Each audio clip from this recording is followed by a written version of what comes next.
وحوي وحوي يا وحوي رحت يا شعبان وحوينا الضهجة يا رمضان وحوي السلام عليكم ورحمة الله وبركاته. أهلا بيكم حبايبي، عاملين ايه؟ يا رب تكونوا بخير وكل سنة وانتم طيبين. وتعالوا بينا نشوف الفيديو حلو قوي النهاردة ومختلف تماما عن كل مرة، وإن شاء الله بإذن الله الفيديو يعجبكم. صلوا بينا على النبي وتعالوا نشوف بقى كده، وحطوا لي لايك وتعالوا نشوف الفيديو بتاعنا مكون من ايه النهارده، وحاجات كتيرة حلوة في أجواء رمضان كده. وكمان ما تنسوش تكتبوا لي تعليق كده حلو منكم، واشتركوا في القناة عشان عيلة القناة تكبر بيكم إن شاء الله. وإن شاء الله بإذن الله الفيديوهات بتاعتنا تتشاف. فحطوا لي لايك لو تكرمتوا، وصلوا بينا على النبي. اللهم صل وسلم عليك يا حبيبي يا رسول الله. بقى نشوف احنا بنعمل ايه هنا. بصوا يا بنات، طبعا انا برحب بكل الناس اللي دخلت عندي جديد، وكمان الناس اللي بتحط لي لايك وبتدعمني وتشجعني، وكمان بتسيب لي تعليق كده حلو منهم. وكمان عايزه اقول لكم اهلا وسهلا بيكم كلكم. عايزه اقول لكم كمان ان انتوا وحشتوني كتير كتير كتير. وكمان يعني عايزه اقول لكم اللي مش قادر يكتب يبعت لي بس ايموشن كده حلو في تعليق، علشان اعرف هو مين اللي اتفرج على الفيديو بتاعي. بصوا هنا كده يا بنات، انا هنا عملت ايه؟ عملت رز باللبن. تمام؟ انت عارفه على طول الحاجه اللي اجيبها لكم من نص تصويرها كده، او من نص الطريقه بتاعتها، تعرفوا ان انا ما كنتش ناويه ان انا اصورها. تمام؟ فانا هنا عملت ايه؟ انا كنت جبت كوبايتين رز، سبتهم يتسلقوا في ميه زياده، كانك بتسلقي مكرونه عادي خالص، وسبتهم يتسلقوا. وبعد كده لما الرزايه اتهرت معايا خالص يعني يعجن بمعنى اصح، وبدات ان انا حطيت عليه بعد كده اللبن، لبن بلدي. وكمان ضفت عليه السكر بس بعد ما استوى خالص الرز. وزودت طبعا ميه سخنه، وحطيت فانيليا. وبعد ما استوى زي ما انتوا شفتوا كده، حطيت بقى معلقتين نشا كبار، وقلبتهم في شويه لبن ساقعين يا بنات، ساقعين. وبعد كده صبوا على الرز اللي بلبن اللي هو سخن، علشان يديكي كده ايه، السمك التقيل. وكمان رحت سبتهم بقى خلاص برد، وبدات ان انا احطهم في البولات زي ما انتوا شفتوا كده، وهغطيهم ان شاء الله واحطهم في التلاجة، بس هسيبهم يبردوا على الرخام زي ما انتوا شايفين كده. وبعد كده هبدا ان انا احطهم في التلاجة. بصوا هنا كده اللحمه دي حوالي 600 جرام، من الجيش، اللي هي سعرها كام بقى؟ سعرها اللهم صل على النبي 80 جنيه. ماشي يا بنات، اللي هو 600 جرام ب80 جنيه. فانا طبعا عشان تجي مثلا طبقين ممكن يعملوا معاكي كيلو و200 جرام، اللي هو 600 و600 يعني يبقى ايه، 1000، يعني 1200 جرام، يعني كيلو و200 جرام. تمام؟ فالمهم ان هم يبقى قاطعين معاكي كام، 188، هيبقى معاكي عامل 160 جنيه. تمام؟ يبقى ده طبعا اوفر. وما شاء الله القطع بتاعتها جميله جدا وريحتها حلوه لما بتتعمل. انا عملتها مسلوقه، بس هتشوفوا الطريقه، يعني انا عاملاها بطريقه حلوه قوي المره دي. وقطعتها قطع كده زي ما انتم شايفين، وطبعا ما شاء الله حمرا وحلوه زي ما انتم شايفين كده. فبصراحه انا بقالي فتره من ساعه ما اللحمه غليت وانا بجيب بتاعه الجيش بستخدمها، سواء في العيد، عيد الاضحى، او في اي عيد يعني. يعني برضو كنت بستخدمها في عيد الاضحى عادي، بسلقها وبعمل منها الفته وبعمل منها كل حاجه. وكمان في رمضان باجيبها عادي، يعني بانزل اجيب بشوف احتياجات الشهر بتاعتي، بتاع البيت يعني قد ايه، وبجيب باجيب دي. بصراحة المفروم بقى ممكن اجيبه من عند محلات المجمدات، يا اما ان انا اجيبه. بصراحة ما عجبتنيش بتاعة الجيش اللي هي المفروم، بحس ان هم مضيفين، يعني مضيفة عليها حاجة، يعني مثلا فول صويا، مش عارفة، يعني حاجة حاطين عليها لون، يعني مش مرتاحة لها يعني كده، انتوا فاهميني؟ مع ان في ناس كتير استخدمتها وبتشكر فيها، بس انا بصراحة ما ارتحتلهاش. تمام؟ بدليل ايه؟ ان انا كنت في مرة بعمل، يعني حماتي كانت بعتلي طبق لحمة ومعاه عامل لها صينية جلاش باللحمة المفرومة. كنا في رمضان، وكانت عاملة اللي هي العزايم اللي بتعملها في رمضان. والمهم يعني ايه، علشان عارفة ان انا بحب بعمل الجلاش باللحمة المفرومة حلو، فراحت بعتت لي طبعا الحاجة ومعاهم البيض وكده. البيض كان اللي هو البيض الابيض. فجت حط لي كله في طبق بلاستيك كبير كده، حط لي مجمع لي بقى كل حاجة جواه، علشان ان انا ايه، اشتغل بيها الحاجة على طول. فلقيت ان اللحمة، يعني لما طبعا على ما صليت وقضيت اللي ورايا ومش عارفة ايه، فطبعا اللحمة الجلاش باللحمة المفرومة بنعمله متأخر شوية في اليوم، يعني لو احنا صايمين عشان يفضل سخن. تمام. يعني ممكن اعصج اللحمه واسيب كل حاجه واقفل الصينيه على ايه، على قرب المغرب كده، بحيث ان هي اطلعها من الفرن يا دوبك ترتاح، وبعد كده تلاقي المغرب أذن. المهم ان انا سبت اللحمه تفك براحتها والبيض وكده، فانا ايه سبت الحاجه زي ما هي في الطبق. فراح اللحمه طبعت لون على اللي هو البيض، القشره بتاعت البيض من بره، لان كانت لونها ابيض قشره البيض، فطبعت لون كانك عامله يعني عامله حاجه بلون، يعني كانك ملونه البيض، مش اللي هو الدم بتاع اللحمه اللي فك منها مثلا فعامل لون. لا اصلا مش هيعمل لون، اصلا دم اللحمه مش هيعمل اللون ده. فمن ساعتها بصراحه ما ارتحتش للحمه بتاعت الكيش دي، وقلت يبقى هما ايه بيضيفوا عليها حاجات وضايفين عليها لون، بحيث ان كله يبقى زي بعضه. انما اللحمه القطع دي عادي، انت ممكن تجيبي القطع دي وتفرميها، هتبقى اوفر لك لو انت عندك كبه كويسه، او اللي هي مثلا اللي هي بتاعت مكنه البسكوت برضو، لو عندك اللي هي الوش المخرم ده ينفع قوي ان انت تفرمي عليه اللحمه. ممكن كمان لو عندك كبه كويسه جدا ممكن تفرمي على اللحمه، يعني تجيبيها قطع زي بتاعه الجيش كده، انت تبقي عارفه بقى بتحطي تتحكمي في الدهون اللي انت عايزاه زي ما انت عايزه، وتبقي عارفه ايه اللي محطوط في اللحمه المفرومه، و يعني مش بتبقي ايه يعني قلقانه منها وكده. المهم هنا يا بنات انا عملت ايه، ما شاء الله بصوا شكلها حمرا وحلوه ازاي. المهم انا قطعتها زي ما انتم شايفين كده مكعبات صغيره، عشان ما تطولش معايا في السوا، وعشان كمان ايه يعني الواحد لما بتبقى الكبيرة كده بحس ان ايه الولاد ما بيعرفوش يعني يقطعوها وبتاخد معانا وقت في التقطيع وكده، فعشان تستوي بسرعة فانا ايه كده احسن تبقى سهلة ان الواحد يقطعها قطع صغيرة وهو بياكل يعني. فالمهم رحت جبت الحلة زي الطاجن كده، هي حلة عادية خالص بس استخدمت الحلة الصغيرة علشان هعملها زي ورقة اللحمة. تمام. ورقة اللحمة بس من غير ورق بقى ولا فرن ولا الكلام من ده، انا هحط كله على بعضه واسيبه يستوي. هقشر البطاطساية، بس البطاطساية دي اللي هقشرها هكحتها، اكحت القشرة بتاعتها والطينة اللي عليها مش هقشرها. تمام. علشان استفاد باي حاجة في البطاطس. ماشي. هكحتها كده بس تطلع الايه القشريه الخفيفه خالص اللي من فوق دي، وبعد كده هغسلها، وبعد كده هرجع تاني اقطعها مكعبات واغسلها.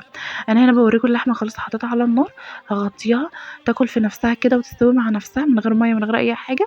وحاطه ميه في الكاتل، دايما الميه بتاعه الكاتل دي على طول، طول ما انا واقفه في المطبخ هشغل الكاتل املاه واشغله على الميه السخنه.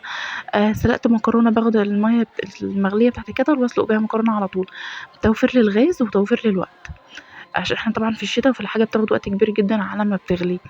وكمان برضو بعمل منها لو عملت برضو حبيت استخدمها في تدميس الفول بقى، يعني بغلي المية واسيبها.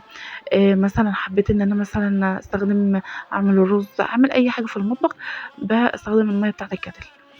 هنا بصوا يا بنات طبعا مية الكتل في ناس بتقلق منها، بس طبعا انتي بتغسلي الكتل من كل شوية من جوه بليمون وخل وكده، وان شاء الله ما يبقاش فيه ترسبات ولا اي حاجه. هنا يا بنات عايزه اقول لكم كمان البطاطسايه، بصوا انا قلت حبيت اوريها لكم، انا كان ممكن ما اصورش المقطع ده واعملها على طول، بس عايزه اقول لكم احسن المطاعم بتعمل واغنى المطاعم بتعمل البطاطس بالطريقه دي، وعايزه اقول لكم طريقه موفره جدا. وكمان ممكن في ناس كمان بتغسلها من الطينه، انت اصلا لو غسلتيها من الطينه بتاعتها وسبتيها تفك الطينه اللي فيها كده ونقعتها في شويه ميه، هتلاقي اصلا مفيش قشره، هتلاقي حاجه بسيطه جدا لا تذكر. فانا قلت اكحتها لان انا ما عنديش وقت ان انا اسيبها يعني تفك الطينه وكده اللي فيها، فقلت اكحتها على السريع وغسلتها تاني واقطع المكعبات دي. وما رضيتش اعمل اكتر من البطاطسايه بصراحه، قلت على قد ما هنتغدى علشان ما تبقاش منها كتير.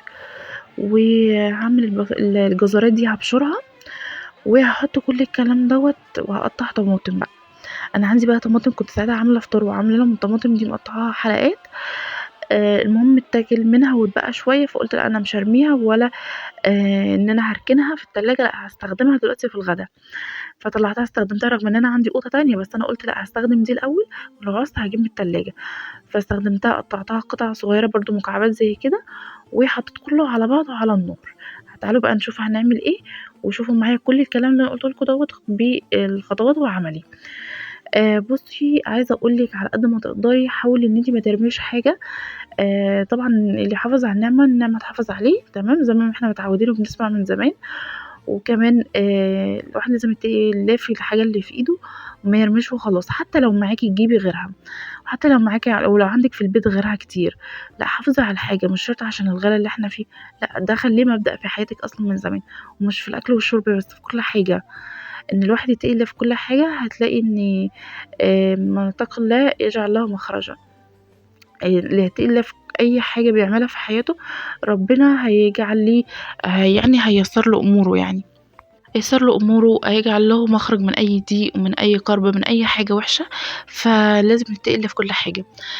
بصوا هنا كده يا بنات انا ببشرها على ايدي. انا طبعا عندي المبشره بتاعه الشباسه دي، بيبقى فيها ناحيه فعلا ان انا ابشر وكده البصل او جزر او طماطم او اي حاجه، بس انا مش برضه يعني ايه اطلعها واقول لسه هستخدم دي كلها واحطها وادخلها واغسلها.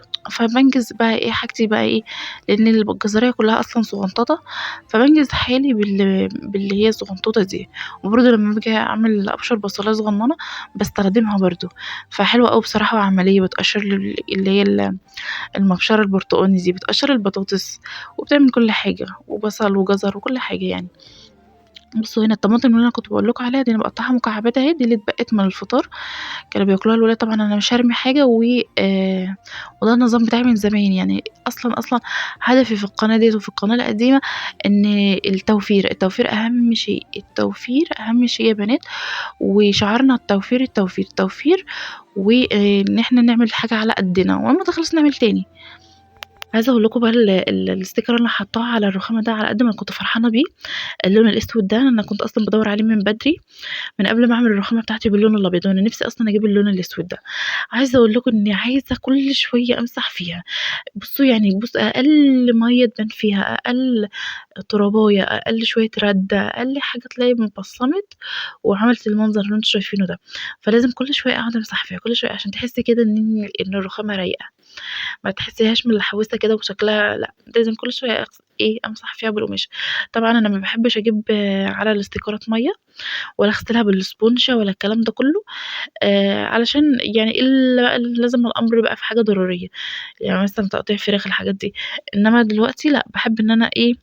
وكمان تقطيع الفراخ بقيت اعمل على الرخامه بتاعت ال اللهم صل على النبي. طبعا انا بقطع على البلانشة، بقطع بقى على الرخامه بتاعت الحوض عشان اعرف اغسلها كويس جدا بالصابونه وبالسبونشه.